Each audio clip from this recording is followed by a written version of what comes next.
In a small, bustling village nestled by a flowing river lived two brothers named Sam and Tom. They were identical twins, so much so that even their own mother sometimes had to look twice to tell them apart. They had the same dark, curly hair that bounced when they ran, the same sparkling black eyes that shone with mischief, and the same cheerful smile that could light up any room. To anyone who saw them playing in the dusty lanes, they were just two peas in a pod, a perfect mirror image of each other.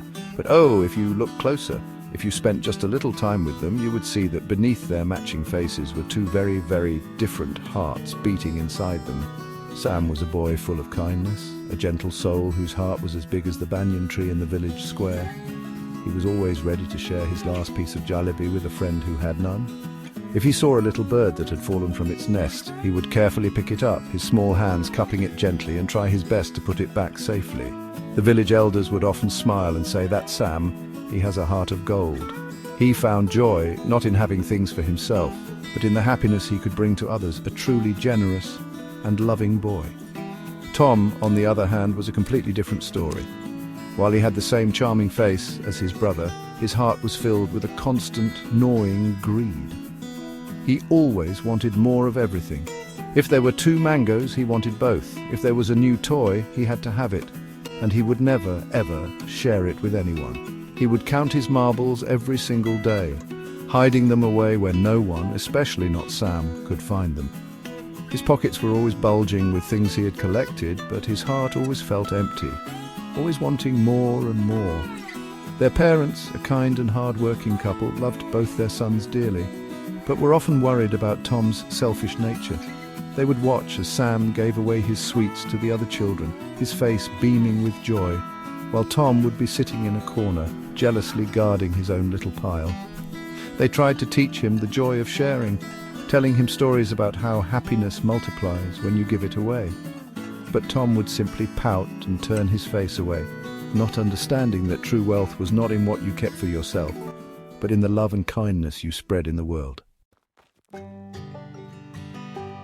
As the years went by, the boys grew into young men, and their father, a wise old man who had worked hard all his life, decided it was time to share his fortune. He had saved a good amount of money and owned many acres of fertile land. However, he was troubled by the stark difference in his sons' characters.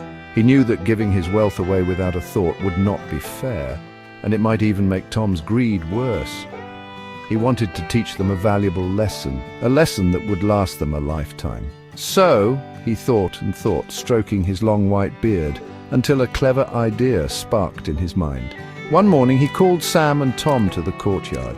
The sun was just beginning to peep over the horizon, painting the sky in shades of orange and pink.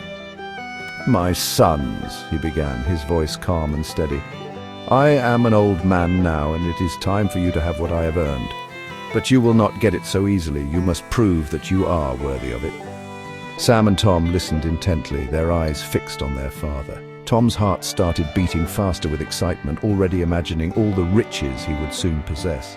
Sam, however, simply listened quietly, trusting his father's wisdom. The father then explained his plan, a competition he called the Walk for a Fortune. "Tomorrow at sunrise," he announced, "you will both start walking from our front gate in a straight line heading east. You can walk as far as you wish until noon. At midday you must turn back and return to this very spot before the sun sets completely. All the land you cover from here to your turning point and back will be yours. But remember the rule. You must be back before the last ray of sunlight disappears. If you are even a moment late, you will get nothing at all." Tom's eyes widened with greed. This was the perfect test for him. He was strong and could walk for miles and miles. He imagined walking farther than anyone had ever walked, claiming vast stretches of land all for himself. He dreamt of fields of wheat, mango orchards, and a grand house, all his. Sam, in contrast, thought about the challenge carefully. He understood that it was not just a test of strength, but a test of judgment. He knew he had to be clever and think about the journey back, just as much as the journey out. His father was testing their wisdom, not just their legs. The next morning, as the first golden rays of the sun touched the earth, Sam and Tom stood at the gate, ready to begin their long walk. Their father wished them both luck and reminded them of the rules one last time. With a nod, The two brothers set off. They walked side by side for the first hour, the morning air cool and fresh. But soon their different natures began to show. Tom started walking faster and faster, his mind consumed with thoughts of land and wealth. "Hurry up, Sam," he called out. "The more we walk, the richer we will become. We must not waste a single second." Sam, however, maintained a steady and comfortable pace. He looked around, enjoying the beauty of the morning. He saw the colourful birds chirping in the trees and the wildflowers blooming by the path. He kept an eye on the sun, noticing its position in the sky. He knew that for every step he took forward, he would have to take a step back. He understood that the real challenge was not walking far, but ensuring he could return in time. He carried a small flask of water and a piece of bread, pacing himself wisely for the long journey ahead. He was not thinking about endless riches, but about making a smart and sensible choice. As the sun climbed higher, reaching its peak in the sky, the clock struck noon. Sam stopped. He had walked a good distance and knew that this was the halfway point of his day. He looked ahead and saw Tom, who was now just a small figure in the distance, still walking determinedly forward. Sam called out, "Tom, it is noon, it is time to turn back." But his voice was carried away by the wind. Tom, driven by his insatiable greed, paid no heed. He thought to himself, "Silly Sam, stopping so soon. I will walk for another hour and claim so much more land than him. I will be the richest man in the village." And so, Sam turned back. The walk home was just as long, but he had saved his energy. He walked at the same steady pace, feeling content with his decision. He knew he had claimed a good piece of land, enough for him to live a comfortable and happy life. He did not need all the land in the world. Meanwhile, Tom pushed himself onward, his legs aching and his throat dry from thirst. He walked and walked until he could barely see the path in front of him, his mind clouded by visions of immense wealth, completely forgetting the most important rule of the competition.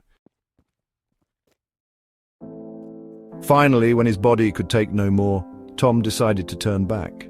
But as he turned, he felt a knot of fear in his stomach. The sun was already beginning its descent, casting long, spooky shadows across the land. He had walked much too far. Panic set in.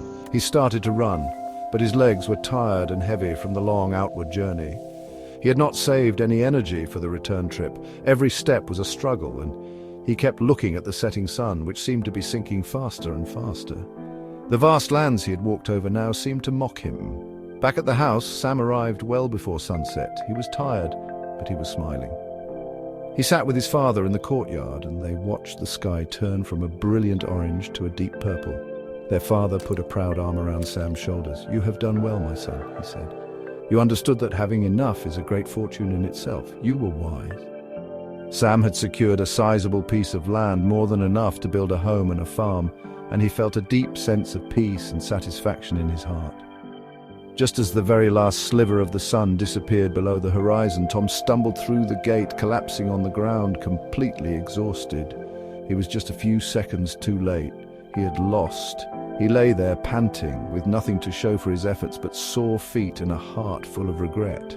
He had walked over miles and miles of land, more than he could ever imagine, but in the end, none of it was his. His greed had blinded him, making him chase a prize so far that he ultimately lost everything. He had flown too close to the sun, and his wings of greed had melted away. In the end, Tom learned a very hard and painful lesson that day. He looked at his brother Sam, who was content and happy with what he had earned through wisdom and moderation. Tom had nothing. His desire for more had left him with an empty purse and an even emptier heart. The story of Greedy Tom became a tale told in the village for years to come. A simple but powerful reminder to all the children that greed is a trap that leads only to loss, while wisdom, contentment, and knowing when to say enough are the true keys to a rich and happy life.